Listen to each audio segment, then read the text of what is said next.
Wilkin Alexander Roa, alias La Niña, era el paramilitar que controlaba todo el contrabando que pasaba por la zona de Cúcuta y el estado del Táchira. Recaudaba cerca de 180 millones de pesos solo para el bolsillo de los urabeños. Según él, la Guardia Venezolana cobraba sus propias vacunas a los contrabandistas y a los urabeños también, para que pudieran trabajar. Elizabeth Cortiles habló en la cárcel con La Niña, pedido en extradición por el propio Nicolás Maduro, y le siguió el rastro a las bandas en la frontera. El gobierno dice, y Bielma Mora, el gobernador Bielma Mora dice que él no tiene nada que ver que con luchando contra el contrabando, o sea, tiene una máscara doble.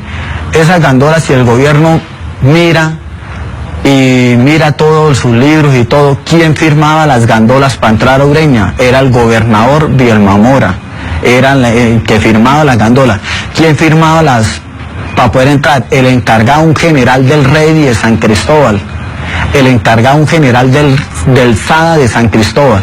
Entonces, ¿por qué dicen que la gente la que contrabandea, si los mismos altos militares de ellos son los que dejaban pasar todo eso? ¿Y por qué cree que a usted lo acusaron de...? Él es Wilkin Alexander Roa, alias La Niña, comandante de los urabeños en el estado de Táchira, que tenía bajo su control todo el contrabando que entraba y salía por la frontera. Ya fueran gandolas, como les dicen a las tractomulas en Venezuela, o en los hombros de miles de bachaqueros, no se movía ni un rollo de papel, una libra de harina o un litro de gasolina sin su permiso. Cuando estábamos ahí, ellos tenían control de San Antonio, Ureña, parte de Cúcuta, varias zonas. Señala directamente a José Gregorio Bielma Mora, el actual gobernador del estado de Táchira y quien fuera superintendente del Servicio Aduanero de Venezuela, el equivalente a la DIAN, de estar implicado en el negocio del contrabando. Pedimos del Táchira que se coloque un peaje internacional para proteger y defender nuestras carreteras. El contrabando que dicen de los víveres, que Bielma dice que no. Nosotros agarramos hasta 10 cabas a veces de contrabando así, una tras de otra. Y llegaba y nos decía un compadre de Bielma Mora que tenía a Bielma Mora encargado y decía, esto es de Bielma Mora, usted sabe, si no le metemos ejército y si no lo perjudicamos y le dañamos el trabajo. Uno le cobraba por cava cada 5 a 10 millones de bolívares y pase normal sus cavas. Maduro ordenó cerrar la frontera por la presencia de paramilitares y sí, tenía razón, alias La Niña asegura que desde Venezuela a día de hoy seguirían pasándose mercancías por las trochas. Pero lo que Maduro no dijo es que según el líder del clan Usuga, toda la guardia venezolana en la frontera estaría implicada en el negocio. La guardia era el que daba la hora de trabajar. Ellos decían qué hora se trabaja y qué hora no. Es que, por ejemplo, si daban orden de trabajar a la 1 o 2 de la mañana, ahí llegaba un funcionario de tal cosa, llegaba otro funcionario, llegaban 3, 4 funcionarios, llegaba un obrero de nosotros, ahí delante de ellos, y todo el mundo, el que iba pasando, iba pagándole a cada persona y a cada... ¿Cuánto le pagaban a cada persona? Cobramos 1 millón de bolívares cuando eso por gandola. Roa fue el cabecilla del clan Usuga en la zona de Ureña desde el 2012 hasta agosto del 2015, cuando se entregó a la justicia colombiana. 3 años en los que asegura habría coordinado con la Guardia Venezolana el paso de tractomulas cargadas de todo tipo de mercancías, desde carne hasta chatarra. Cuando entraban a Ureña, los mismos guardias encargados de la chatarra, ellos daban la lista, bajaron tantas gandolas, 20 son de tal persona, 10 de tal persona, 30, 40 de tal persona. Estaban completamente implicados. Si usted para entrar una gandola de donde la traían, para entrar a Ureña tenían que pasar mínimo para llegar a Ureña como 10 alcabalas. ¿Qué documentación trae? Documentación firmada por Rey, por el gobernador y por el SADA. ¿Y cuánta plata se quedaban los militares venezolanos? No, eso yo no sé cuánto cobraban ellos. Todo el mundo cobraba lo suyo. Todo el mundo tenía su persona encargada en cobrar. Pero ellos sabían que nosotros estábamos ahí en la zona. La niña, que se ganó el apodo por llevar siempre las uñas arregladas, tenía su propio pelotón de hombres, entre colombianos y venezolanos, que él mismo reclutó y que se encargaban de cobrar las vacunas en los pasos ilegales de Ureña a Cúcuta. Yo no tenía que ver con secuestro, homicidios, nada de eso. Yo era solamente quién va a trabajar por la trocha, qué se va a pasar, qué camión, todo me lo tenían que decir a mí. De resto se le cobraba a la gente que pasaba por las trochas, sí. Se les cobraba a los que trabajan con carne, se les cobraba a los que trabajan con gasolina, se les cobraba a los que trabajan con ACPM. Yo también trabajaba en ACPM y en perecedero, o sea, pasaban una que otra cosa, unos que pagaban silla, otros pitillos, cosas diferentes. Cobraba todo eso.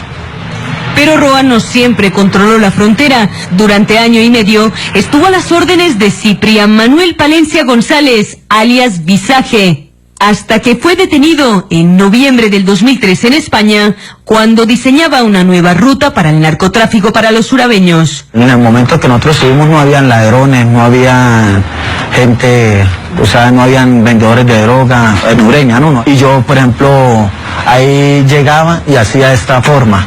Agarraba, sabía que ese fue el que cometió el delito, lo amarraba, lo encintaba, un lazo y llamaba. Mira, hay tal persona tirada aquí, que la dejaron tirada, pero vivo, ¿no?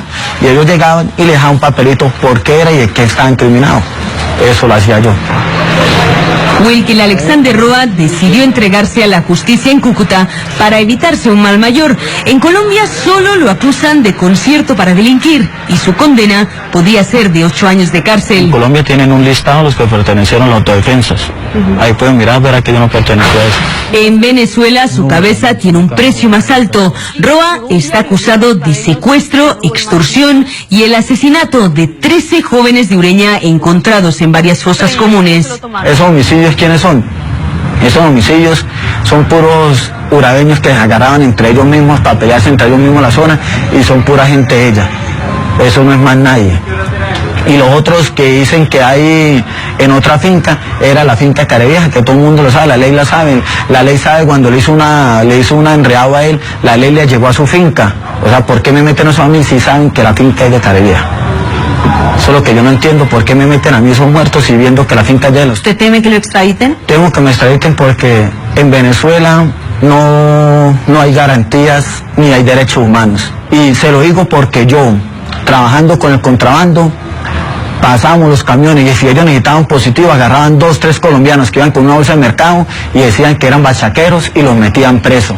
Usted va y mira los casos de la gente, que aproximadamente hay como 3.000 personas entre Ureña y San Antonio, la mayoría colombianos presos por 5 o 10 kilos de azúcar o 4 o 5 kilos de carne, condenados entre 10 a 14 años, que es la ley del bachaqueo que colocó Maduro.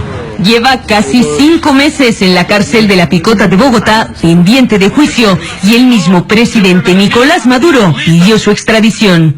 Y yo le voy a solicitar al presidente Santos que como jefe de Estado nos apoye en todo para que el jefe de los paramilitares que descuartizó, secuestró y asesinó jóvenes venezolanos en Ureña y San Antonio sea deportado, sea entregado a las autoridades venezolanas para ser enjuiciado por sus crímenes.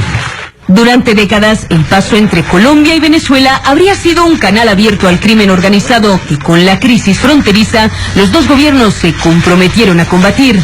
Pueden ustedes observar aquí de forma directa lo que es la conexión entre este paso ilegal con el territorio venezolano. Solamente lo divide aquí el río, pero igual en condiciones de bajo nivel de agua. Ellos pasan sin ninguna dificultad por este sitio. Coronel, ¿eso es Venezuela? Eso es Venezuela, es jurisdicción del municipio La Fría. El contrabando, el tráfico de armas y el narcotráfico que circula entre los dos países pasa por estos caminos que la policía de Cúcuta bloquea con maquinaria pesada durante el día. Y las mafias tratan de reabrir en la noche. En esta zona delinquen 2 grupos, y por qué no decirlo 3. Por un lado, los Úsuga, o los conocidos como urabeños. Por otro lado, una disidencia de ese grupo, es decir, se dividieron para confrontar y disputar territorio. Y por el otro, los rastrojos. De madrugada, la mercancía se pasa como sea. No hay límites para el ingenio de los bandidos. Cuando las tractomulas o los carros cargados de gasolina no pueden cruzar, ellos mismos construyen chalupas que utilizan si hay una crecida del río. ¿Cuánta plata llegaba a recaudar, por ejemplo, en un mes? Cuando trabajé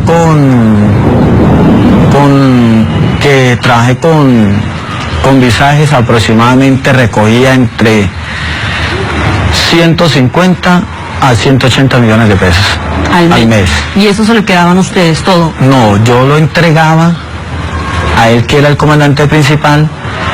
Él nos pagaba la nómina a la gente que estaba ahí. ¿Y cómo eran las reuniones con los comandantes que usted tenía? ¿Se reunían en algún lugar de Ureña? Uno iba y, por ejemplo, uno llevaba la plata en una bolsa y yo me reunía con ellos personalmente, era llevarle, mire, recogí esto esta semana, hoy me toca al mes, recogí esto al mes, de resto más nada. Solo en la frontera de Cúcuta habría un centenar de trochas escondidas en fincas y zonas rurales por la que los grupos paramilitares controlan el comercio e imponen su propio orden tributario. Pero es que en toda la frontera colombo-venezolana había casi 300 trochas por donde pasa el 10% del combustible que se consume en nuestro país. Unos 100.000 barriles de petróleo diarios. Al día de hoy estamos registrando 13 trochas inhabilitadas. Esta es una de ellas. Por seguridad de los propietarios de las fincas no vamos a dar nombre de las fincas. Porque estamos diciendo que la mayoría de las trochas pasan por recintos privados, pasan por fincas privadas. En su gran mayoría, podríamos decir que el 95% de los pasos ilegales irrumpen por predios privados.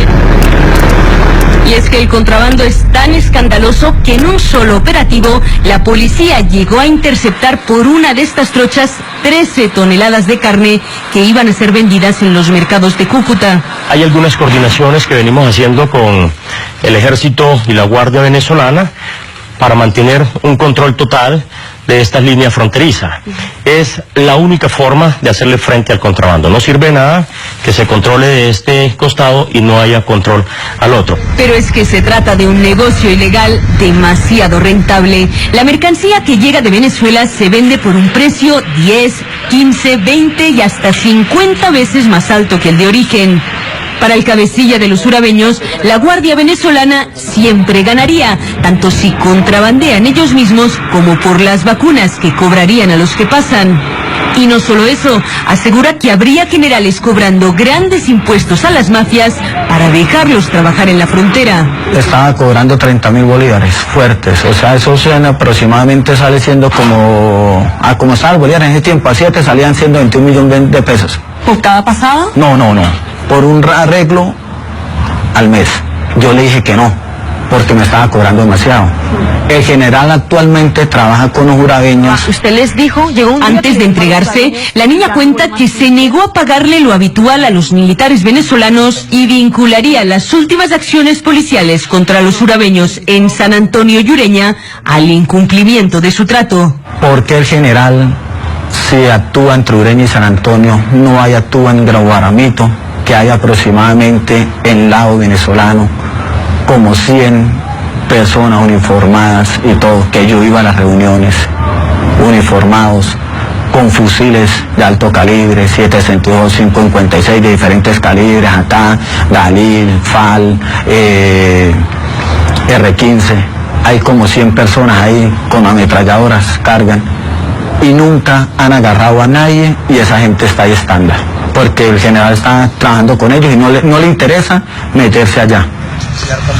El gobierno venezolano calcula que por la frontera se fugan cada año 1.400 millones de dólares en mercancías.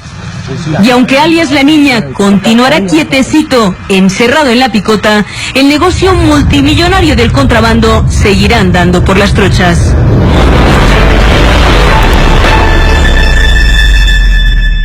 Esta semana la nueva Asamblea Nacional de Venezuela le exigió al presidente Nicolás Maduro que reabra la frontera y levante el estado de excepción en 24 municipios.